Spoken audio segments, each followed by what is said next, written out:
always romantic. As you can see from some of these movies, I'm gonna cry. Love and basketball.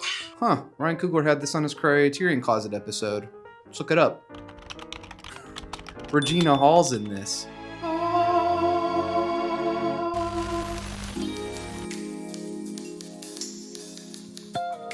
What's up, guys? Today we're talking about Love and Basketball, written and directed by Gina Prince Bythe-wood. Monica, Sanaa Lathan, is an up-and-coming basketball athlete who moves in next to a similarly driven Quincy, played by Omar Epps. Set in Los Angeles, this movie chronicles the 4 quarters of their lives, focusing intimately on the rise of Monica in her basketball career. It's a brilliant look at familial strife, love, and sports as passion versus career, not to mention being a totem of Black representation in film.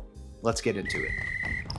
Love and Basketball is a spectacular sports movie, maintaining plenty of melodrama but never falling victim to obvious genre tropes. Gina Prince Bythe-wood exudes stellar direction in a film that feels focused more on the lives of the players as opposed to the game they're playing. She gets some terrific performances from the 2 leads, Omar Epps and Sanaa Lathan, both of whom have great chemistry together. They actually started dating right before production started for the film, and I totally bought into the teenage love and competition that laid the foundation for their relationship. When this film was released in 2000, Black films were generally not set in affluent neighborhoods or representing Black people the way this film does. While Monica's struggle as a Black woman is apparent from jump, that the movie highlights this kind of Black representation is refreshing, and at the time, especially so. There are certainly some amazing films about people growing up in the ghetto, police brutality in the Black communities like Boys in the Hood and Menace to Society, and I don't discount that kind of Black cinema. But it's important that Prince Bythe-wood made a movie like this at that time. For that, it's a movie that feels classic, warm, and challenging to this day. When Monica moves into Quincy's Los Angeles neighborhood, she's greeted with contempt by Quincy and his pals. My God, Kyla Pratt, she was my childhood, man. She proves that she's up to snuff, nearly defeating Quincy in a pickup game before he pushes her, which leads her to falling and getting a lifelong facial scar. A symbol that is both obvious and effective at conveying the struggle Monica will carry throughout her life, an unasked for burden to overcome, among many. Quincy's father, Zeke, Dennis Haysbert, absolutely the best, but someone I can't quite buy as a total dirtbag. Former basketball star for the Clippers, works late a little too often, and his mother, Nona, Debbi Morgan, begins to suspect he's up to no good. Monica's family, the Wrights, are less glamorous but equally successful. Her father, a banker, and her mother, Camille, Alfre Woodard, one of the best performances of the movie, a homemaker who once hoped to be a caterer. Their juxtaposition identifies different levels of success in this class bracket, but also how differently their families operate. It's part of the important connective tissue between Q and Monica, securing their tender yearning for each other from jump shot.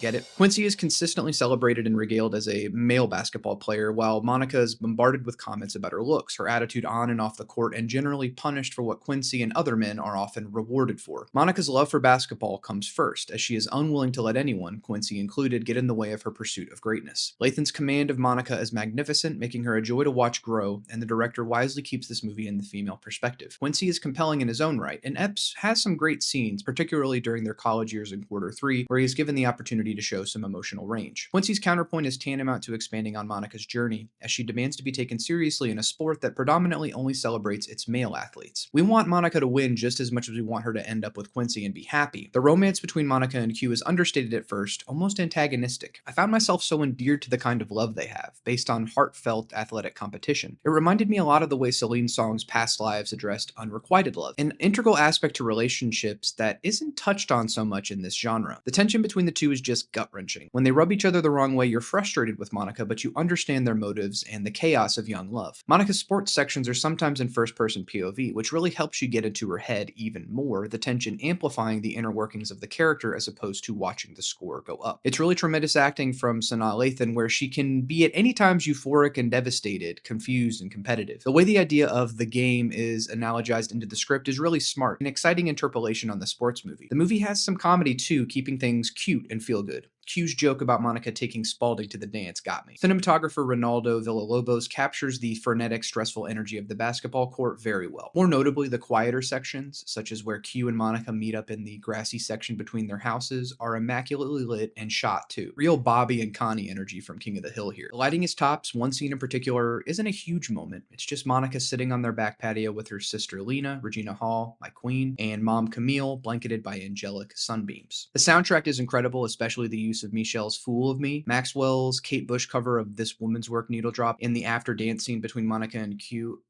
the yearning. That scene with Monica and Q is so important to setting the tone of their love, physicality, and moving from their youth into adulthood. Such tenderness is amplified by these song cues, magnificently directed. And the Vocator and Rogers' I Want to Be Your Man, just incredible. It's in these smaller, intimate moments that the movie is made timeless in its filmmaking. From the opening of the movie, Monica's appearance is juxtaposed by the other women around her. Jewelry, nice clothes, hair done up and manicured. Regina Hall's Lena doing her sister's hair before the dance is made more significant since Monica is defeated after a recent game, fearing she'll lose her spot at USC. It's not just a game to her. Hall commands this tiny moment and makes it monumental. Monica is transforming before our very eyes, and the impacts that a family member, especially a sister, can have on that next step in maturity is highlighted beautifully. Prince Bythewood's movie is built on familial intimacy, the connections that we share within our blood that make us who we are, for better or worse. Thus, you begin to worry that Q is going down the same path as his father. The audience can clearly see that he and Monica are destined to be together, but after the revelation that his idea of his father was all a sham, that this man he idolized and built his own manhood around was all a lie, is earth-shattering. Self-sabotaging, Q blatantly flirts with other women in front of Monica, in some scenes that are difficult to watch but necessary to the fears we carry in becoming our parents. It's notable too that the women are absent from supporting the children in their sports and career, doing the quiet work at home while the fathers get to be the cheerleaders. Monica's feminism gets the better of her as she asserts to her mother that she shirked her dream of being a caterer in order to become a homemaker. In some tremendous acting from Alfre Woodard, she retorts that the memories and safety she was able to manufacture and covet for Monica made her feel whole even without pursuing her dream. Children rarely know the sacrifices their parents make in order for them to be great. This is a nuanced and difficult topic to discuss, but Prince Bythewood and co. tackle it adeptly, leading to a movie that becomes sneakily exuberant in its dramatic and emotional power. In a typical sports movie, the championship game is the climax. Someone must win. All's fair in love and basketball, but as we approach the end of the fourth quarter, Monica and Q estranged in post-collegiate life, Monica has a choice to make. Does she let Q marry Tyra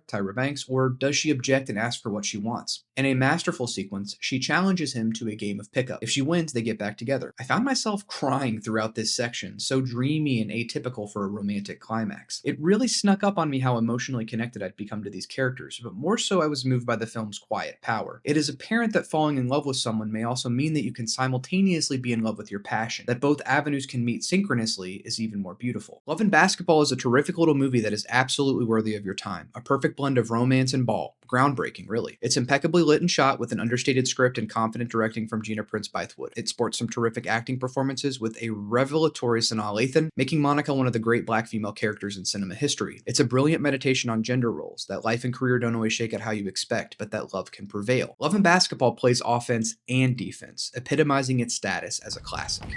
What did you think of Love and Basketball? Is this your favorite romantic movie? Leave all the comments below, and before you go, don't forget to like this video and subscribe to the channel for more. Until next time, offensive fouls go out to everybody who hasn't seen this movie yet. Go watch it.